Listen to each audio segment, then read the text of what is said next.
Vamos começar a bater o nosso papo aqui sobre as figuras de linguagem e agora nós falaremos sobre as figuras de sintaxe ou de construção, tá? Então, a gente já entendeu basicamente, né, o que são e para que servem as figuras de linguagem. A gente consegue entender, a gente vai entender todo esse conceito, para que elas servem. E nesta aula especificamente, a gente vai entender e identificar quais são as figuras de sintaxe ou de construção, que é a mesma coisa. Beleza, gente? Vamos lá! Lembrando que nós temos as classificações das figuras de linguagem, então nós temos uma aula que nós falamos somente sobre as figuras de som ou figuras fônicas. Nesta aula, o nosso objeto de estudo serão as figuras de linguagem de construção ou sintaxe e uma outra aula exclusiva para falar das figuras de pensamento ou de semântica. Combinado? Beleza? Então não deixe de entender cada uma delas separadamente. Vamos lá. A gente já inicia falando de uma figura de sintaxe que é chamada de anáfora. E o que é a anáfora, professora? E cai bastante anáfora nas provas, hein, gente? Cai bastante anáfora nas provas. Então, vira e mexe, você pode pegar uma prova aí que cai figura de linguagem, cai em concurso, cai no Enem, cai no vestibular. A anáfora sempre está lá no meio das alternativas. Então, é bom saber o que é anáfora. E o que é? Repetição de palavras ou expressões para dar ênfase. Então, todas as vezes que você lê um poema, ou lê um texto, ou uma música, que não deixa de ser um poema, você lê e tem aquela repetição de uma palavra ou de uma expressão inteira, o autor está querendo gerar um efeito de sentido, né? Ele está querendo dar ênfase naquele trecho. E aí, todo mundo conhece a música de Marília Mendonça? Todo mundo conhece? Sim ou não? Coloca aí no chat para mim. Vai ter que ser no gogó, né, gente? Vai conhecer agora para já fixar a figura de linguagem, ó. Deixa eu colocar aqui, ó. Ó.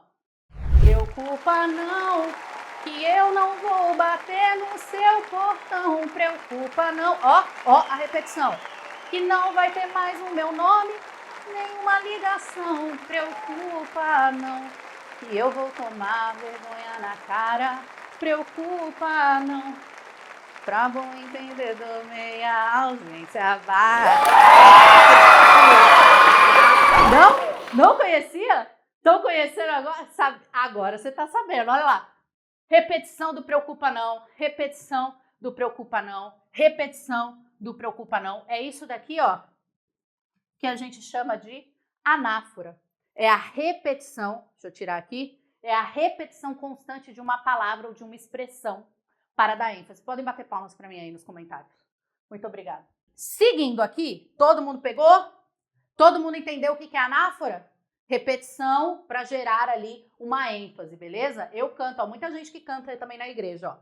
Apóstrofe, apóstrofe. O que eu quero que vocês lembrem quando a gente fala de apóstrofe? Eu quero que vocês lembrem, basicamente, de vocativo. Fica essa dica para você. O apóstrofe é a invocação, a interpelação a seres reais ou imaginários, né? Então é quando eu evoco, quando eu chamo, quando eu estou falando com um ser. Esse ser, ele pode ser real, ou ele pode ser um nome que eu estou dando para ele, ou ele pode ser imaginário. Eu vou trazer alguns exemplos aqui para vocês. Vou cantar na hora da prova, é bom. É bom porque já atrapalha os concorrentes e você sabe o que você está fazendo. Olha lá, todo mundo conhece essa outra música da Marília Mendonça. Marília Mendonça está pipocando nessa aula hoje, hein? Essa aqui eu não sei direito, não. Essa eu não sei inteira, não. Mas ela fala assim, ó. O que é o apóstrofe dela, né, ó? Quero que vocês prestem atenção aqui, ó. Posso? Eu quero ver o Rod tocando, gente. O Rod, coitado do Rod. Ei, infiel, agora ela vai fazer o meu papel. Daqui um tempo você vai se acostumar. E aí vai ser ela quem vai enganar. Você não vai mudar. Não é assim? Podem elogiar, podem elogiar. Pode elogiar, pode falar. Soltei meu gogó aqui. O que é? Ei, infiel. Isso é um apóstrofe. Eu estou falando com ele. E a vírgula nos ajuda a identificar esse apóstrofe. Porque toda vez que você tem um apóstrofe, você vai ter ali a vírgula ou um sinal de pontuação fazendo essa indicação para você. Tudo bem? Vai ter algum sinal de pontuação fazendo essa divisão, essa separação do ser que você está invocando, interpelando, pedindo ajuda. Vocês estão vendo, gente? Hoje é só Marília Mendonça, a rainha, a nossa rainha. Vocês entenderam? Tem mais exemplo aqui. Deus, ó Deus, onde estás que não me respondes? Deus, ó Deus, eu estou chamando, eu estou evocando, eu estou pedindo, eu estou interpelando por aquilo, certo? Então isso daqui a gente também chama de apóstrofe. Ó mar salgado, quanto do teu sal são lágrimas de Portugal. Então, ó mar salgado, observa, gente, eu falei, eu estou falando com o mar, eu estou quase que personificando, né? Ó mar salgado, quanto do teu sal são lágrimas de Portugal, né? Então, eu coloco aqui para vocês entenderem que o apóstrofe ele pode aparecer como uma figura, como uma expressão, desde que você esteja evocando, desde que você esteja chamando, beleza, gente? Tranquilo? Olha lá, assíndeto. Assíndeto. Vamos lá, vamos lá. Eu quero que vocês pensem o seguinte. O que é síndeto? Professora, aí você me... Eu até sei, mas eu não vou te falar, professora, que eu quero deixar um mistério. Eu sei que você sabe. O síndeto, gente, é o conectivo. Tudo bem? Então eu falo assim, nós temos uma oração coordenada sindética, ou seja, eu tenho um conectivo coordenativo ali. Ou seja, eu tenho uma conjunção, um conectivo ali naquela oração, naquele período. Tudo bem?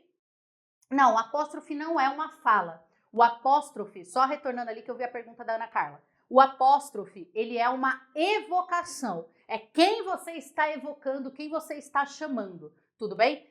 Ele lembra uma fala, ele lembra sim uma fala, mas o apóstrofe em si é quem você está chamando e não a fala em si. Tudo bem? Então eu falo assim, ó Deus, me ajude. Então Deus, né? Deus é quem eu estou evocando, quem eu estou chamando. Isso é o apóstrofe. Beleza? Beleza, gente? Pode sim. Tem que ter um sinal de pontuação te indicando. Porque você está evocando e interpelando por aquela entidade, por aquele ser. Tudo bem? Olha lá. Então, só voltando. O síndeto, ele é um conectivo. Ele é um conectivo, tá? Se eu falo para você que eu tenho um assíndeto, o que é esse A em língua portuguesa? Eu tenho uma professora normal. Se ela não é normal, ela é anormal, não normal. Eu tenho o síndeto, que é o conectivo. Se eu não tenho conectivo, ele é o quê? O assíndeto. Não tem conectivo. Ou seja, quando eu falo que eu tenho um assíndeto acontecendo, é porque existe ocorre a ausência de conjunção. E aí eu uso essa ausência de conjunção para indicar uma lentidão no ritmo da frase, é um efeito de sentido, tudo bem? Então eu falo assim, essas daqui vocês devem conhecer, né? Isso aqui, por você eu largo tudo, vão mendigar, roubar, matar. Olha só, olha a vírgula aqui ao invés de colocar conjunções. Que por você eu largo tudo, carreira, dinheiro, canudo, até as coisas mais banais. Não? Não? Não? Conectivo é aquilo que conecta.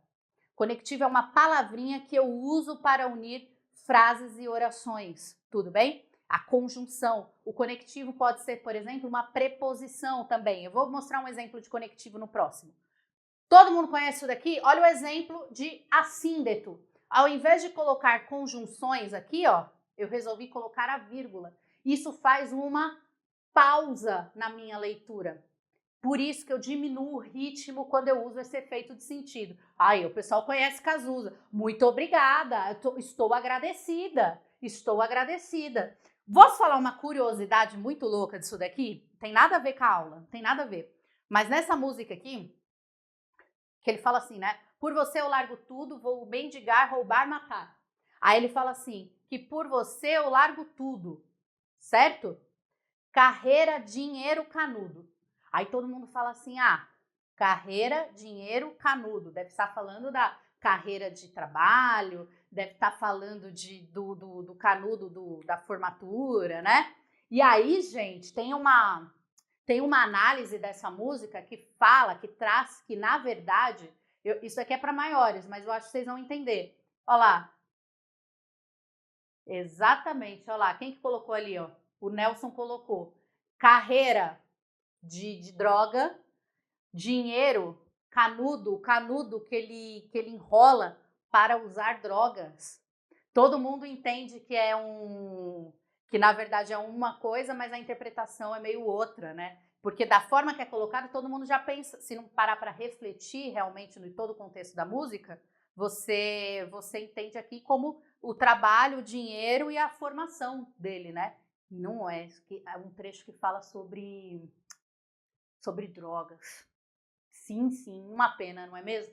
Não é legal quando a gente pega para interpretar as coisas? É muito legal, né? Se vocês quiserem, a gente pode pegar um dia para fazer a interpretação das músicas de coisas que as pessoas nem imaginam, e a forma de interpretar corretamente a música é dessa forma. Sabe aquela música do Chico que fala assim? Pai, apaga de mim esse cálice, apaga de mim esse cálice de vinho tinto de sangue. O correto é esse cálice, né? Porque na época da ditadura militar, ele não podia falar, né, as coisas, então era cálice, com a interpretação de cálice, como se alguém estivesse mandando ficar quieto. Não é muito legal isso, gente? Isso aqui é uma coisa mais clássica, muita gente já conhece isso daqui, mas muita gente não sabe. Então é o cálice, pai, afasta de mim esse cálice, né? Então existia ali existia a restrição, né, da criação dos artistas na época. Então é muito interessante quando a gente pega para fazer análise de algumas músicas, de algumas coisas. Não é legal isso? Se vocês quiserem, a gente pode... Me lembrem no Instagram, porque senão eu esqueço. Vocês têm que me lembrar, tá? Polissíndeto. Se o assíndeto é quando eu não tenho, quando eu faço a omissão das conjunções, o poli, o que significa, gente? Poli significa muitos, vários, né? Poli, muitos, vários. Então, eu tenho muitos, vários conectivos. Para vocês não esquecerem, tá? Por isso que eu faço a interpretação da palavra. Então, ó, é a repetição de conjunções para acelerar o ritmo, para gerar um efeito de sentido. Então, eu falo assim, essa aqui vocês conhecem? Vocês conhecem essa daqui? Fala assim, ó. As ondas vão e vêm, e vão e são como o tempo. Luz do divinal querer... Não? Seria uma sereia, ou seria... Não? Vocês não conhecem essa? Não? Ó. Vão e vêm, e vão e são... Olha a repetição desse E constantemente. Isso daqui é o que a gente chama de polissíndeto. Essa aqui todo mundo conhece, né? Mesmo que não seja da época de vocês, ela é famosa de alguma forma, você já ouviu de alguma forma. Já toca em Lulu Santos, toca em novela, é uma loucura.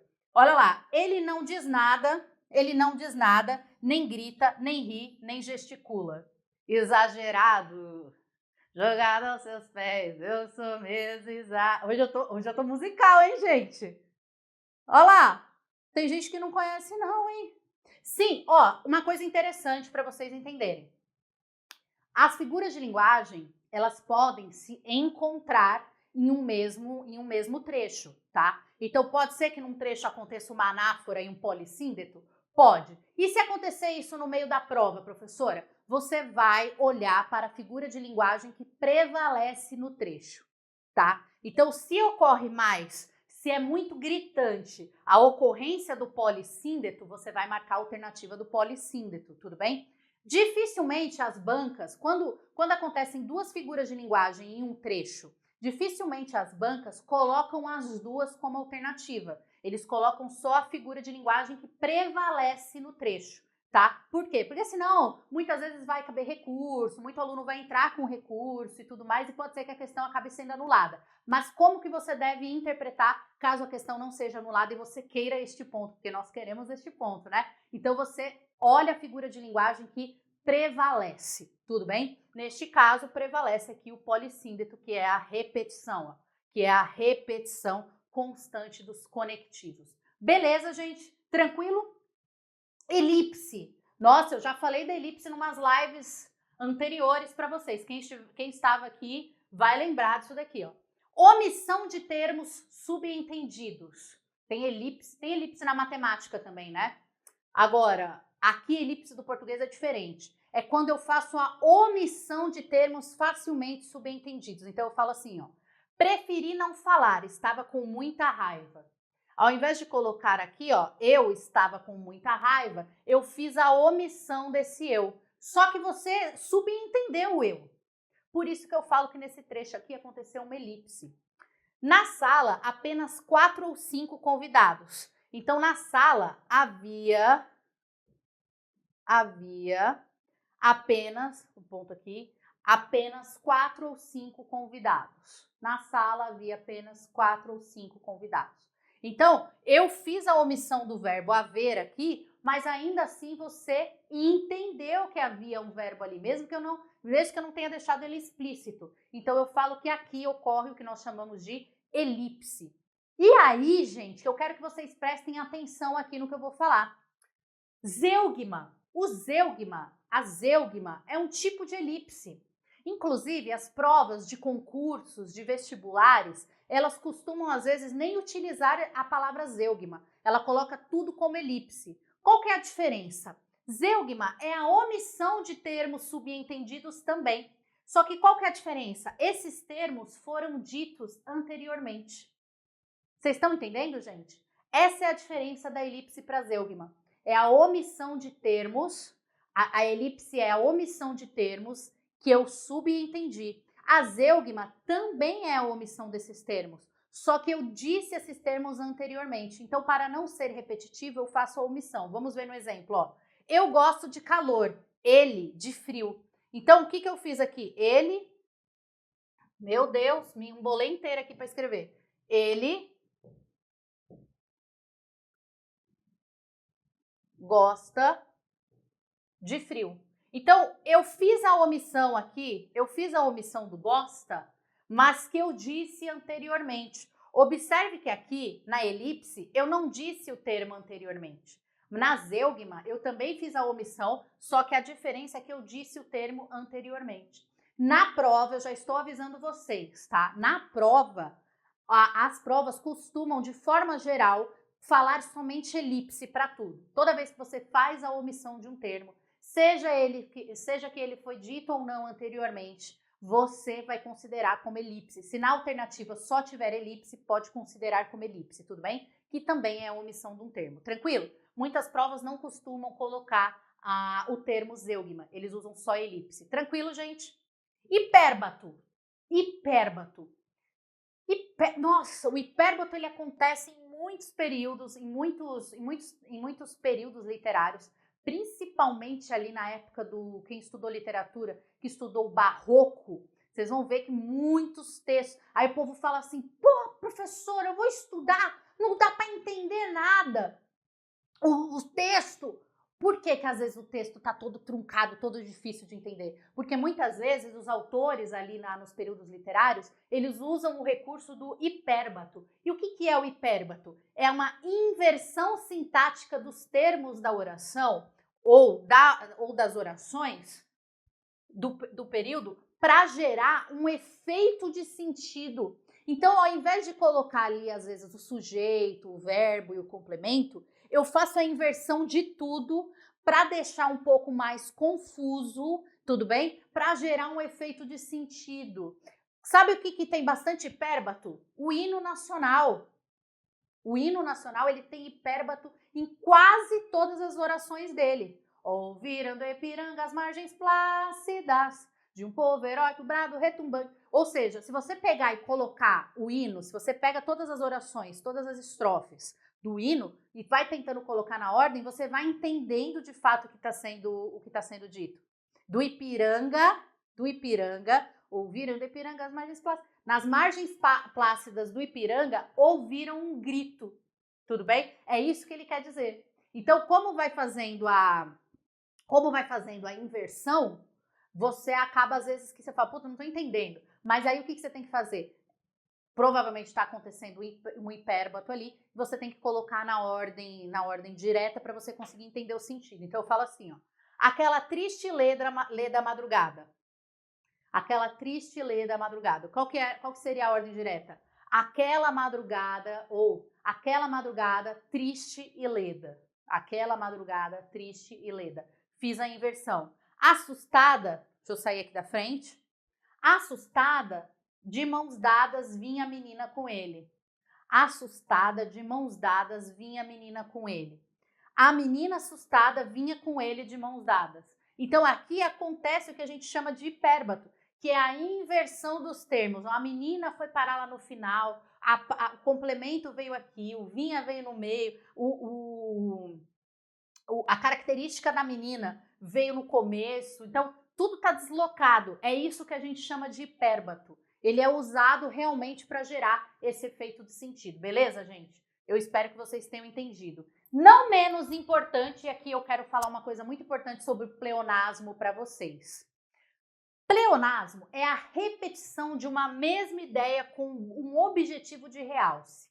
Existe uma diferença entre o pleonasmo literário, pleonasmo, e o pleonasmo vicioso, que é aquele erro que nós cometemos no dia a dia, ou ao falar, ou ao escrever. O que é o pleonasmo vicioso? Subir para cima, descer para baixo, hemorragia de sangue, decapitar a cabeça, goteira do teto, né? Que mais? Decapitar a cabeça, fatos reais, né?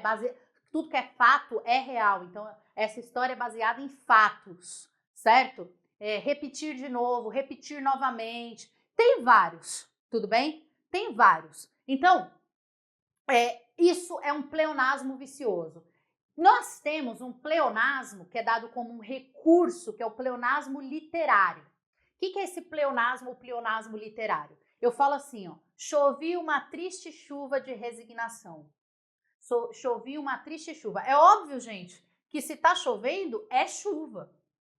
Mas aqui, o Manuel Bandeira usa o recurso para realçar a ideia, para chamar a atenção para a ideia. Isso daqui é aquilo que a gente chama de liberdade poética. Ele está usando de um pleonasmo literário, tudo bem? Isso não é considerado um pleonasmo vicioso, é um efeito de sentido que o autor, por ter a liberdade poética, pode fazer em seu texto. Professora, a pergunta aqui não quer calar. Eu, como artista, eu posso utilizar o pleonasmo nas minhas redações?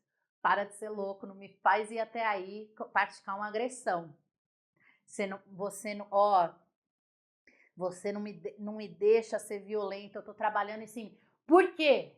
Você não pode utilizar, gente, presta atenção, isso é importante falar. Você não pode utilizar as figuras de linguagem na sua redação, nenhuma. Porque normalmente elas servem para gerar efeitos de sentido. E na redação você tem que, por exemplo, já pensou você usar ironia na sua redação?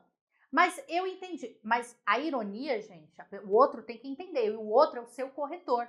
Então, às vezes, o que faz todo sentido para você não faz sentido para o outro. Então, você evite, você não faça isso, que vai descontar da sua nota. Na redação, você tem que escrever as palavras no sentido denotativo, que é o sentido do dicionário.